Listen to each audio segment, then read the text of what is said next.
거룩하신 하나님 아버지 은혜를 감사합니다. 귀한 시간을 주셨사오니 주의 말씀 따라 기도의 자리로 나아갑니다. 성령께서 우리를 인도하여 주옵소서. 예수님 이름으로 기도드립니다. 아멘. 찬송가 597장 하나님께 찬양드립니다.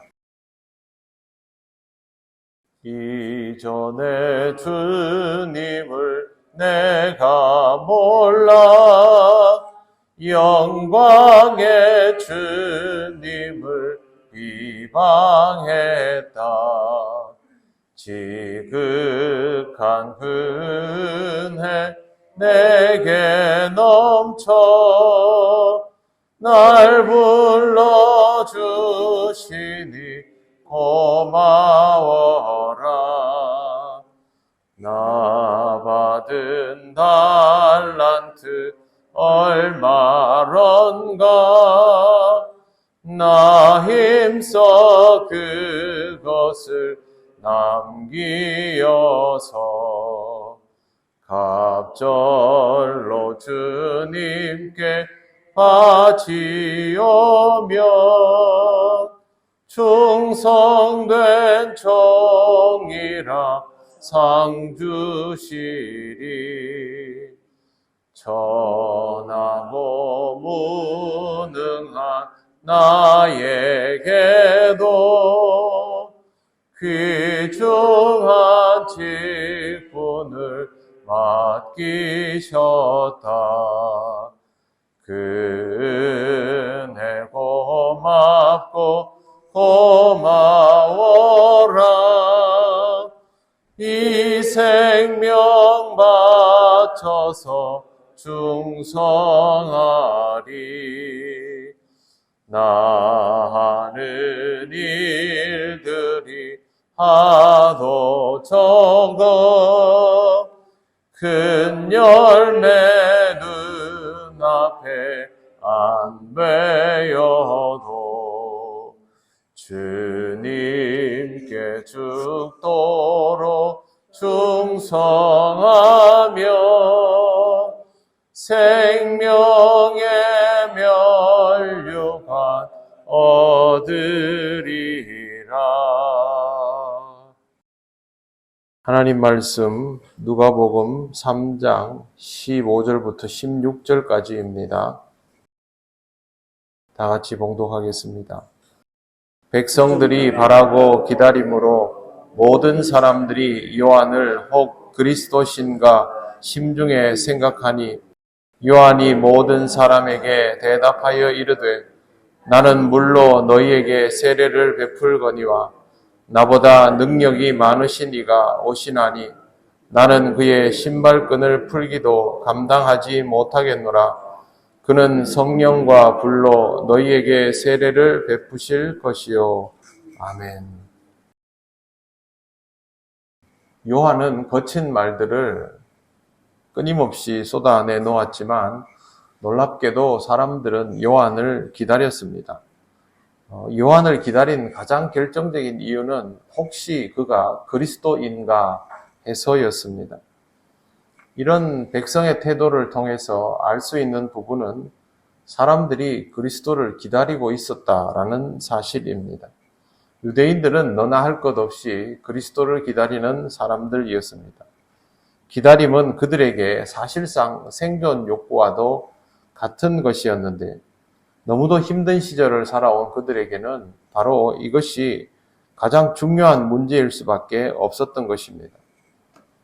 유대인들이 메시아를 기다리기는 했지만 이 기다림이 좋은 기다림이다라고 단정할 수는 없습니다. 그들의 기다림은 그들이 가지고 있는 현실적인 어려움 때문이지 하나님의 영광을 위한 것은 아니었기 때문입니다. 필요를 채우고 싶은 것이지 하나님의 임재를 갈망하는 그런 기다림은 아니라는 뜻입니다. 우리의 기다림은 필요를 채움받는 것이 목적이 아니라 하나님의 임재를 갈망하는 것이어야 합니다. 왜 그러냐 하면 실제로 우리에게 이루어지는 일은 소원 성취가 아니라 하나님의 임재이기 때문입니다. 그리스도를 기다린다, 주님 다시 오시기를 바란다, 그러면 이것이 어떤 의미인지를 깊이 생각하며 살아갈 수 있어야 하겠습니다. 모여 기다리는 사람들에게 요한은 이렇게 말합니다.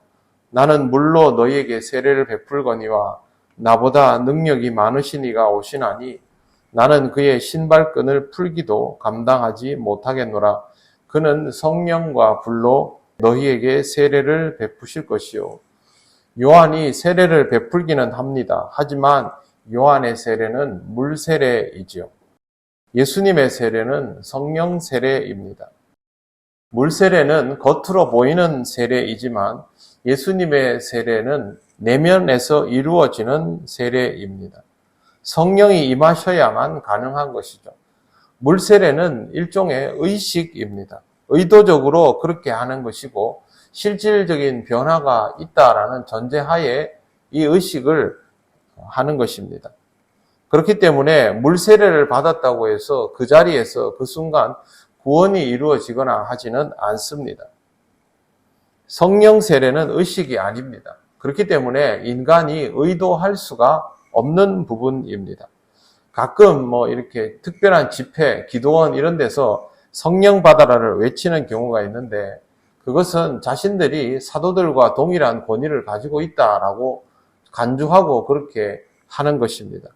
하지만 성령 받는 것은 사람이 어떻게 할 수 있는 것이 아닙니다. 아무리 성령 받아라고 외쳐도 성령께서 그 사람에게 임하시고 또 그 사람이 성령의 임재를 완전히 받아들이지 않는다면 성령 세례는 일어나지 않습니다. 성령 세례를 받는다라는 것은 영이신 하나님께서 나의 주인이 완전히 되시는 사건이죠.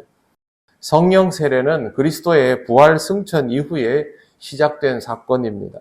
그것도 주님께서 주님의 일을 직접 맡기신 사도들이 성령을 받고 나서 그들이 특별한 상황에서 기도하고 안수할 때 일어났던 일들이지 그냥 아무 데서나 마음대로 일어나는 그런 일들은 아니었던 것입니다.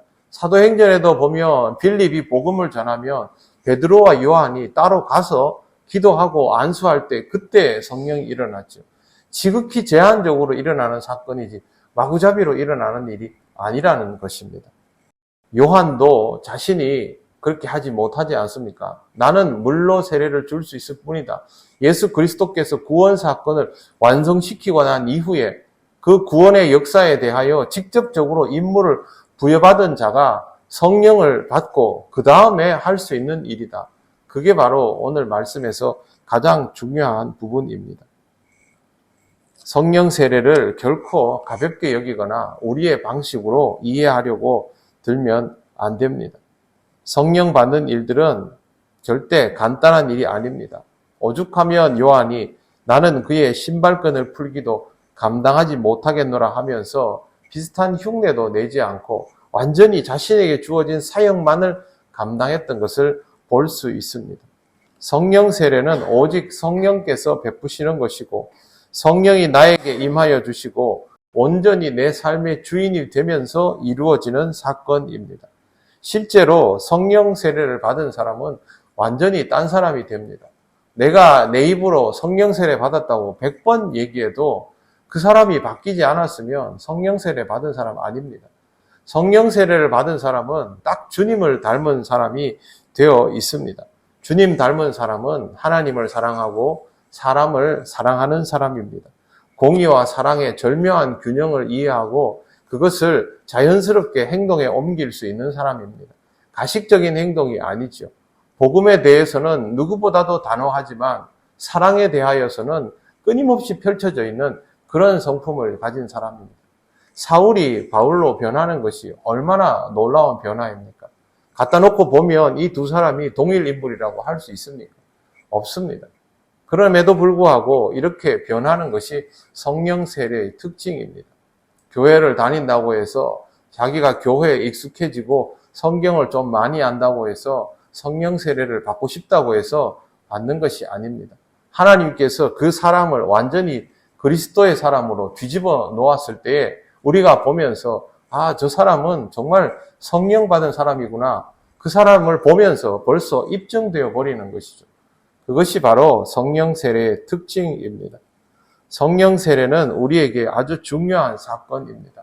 우리 그리스도인들이 우리의 내면의 실질적인 변화가 하나님의 주도 아래에서 강권적으로 일어났는지를 확인하면서 살아갈 필요가 있습니다. 여러분의 삶도 늘 주님 앞에서 승복되는 것이 자연스러운지를 잘 돌아보시기 바랍니다. 내 의지대로 살아간다면 성령께서 역사하시는 것을 뿌리치는 사람이 되는 것이고, 하나님의 뜻대로 따라갈 수밖에 없는 인생임을 인정한다면 그 사람이 성령의 임재를 받아들이는 사람이 될 것입니다.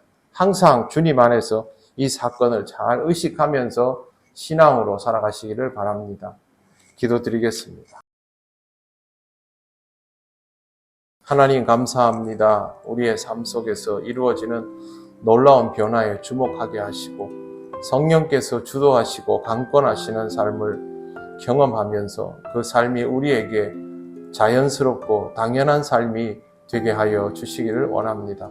우리는 오직 성령의 임재를 갈망하며 살아가게 하시고 우리 삶에 일어나는 모든 변화를 통하여 하나님께 더욱 감사하는 삶이 되게 하여 주옵소서.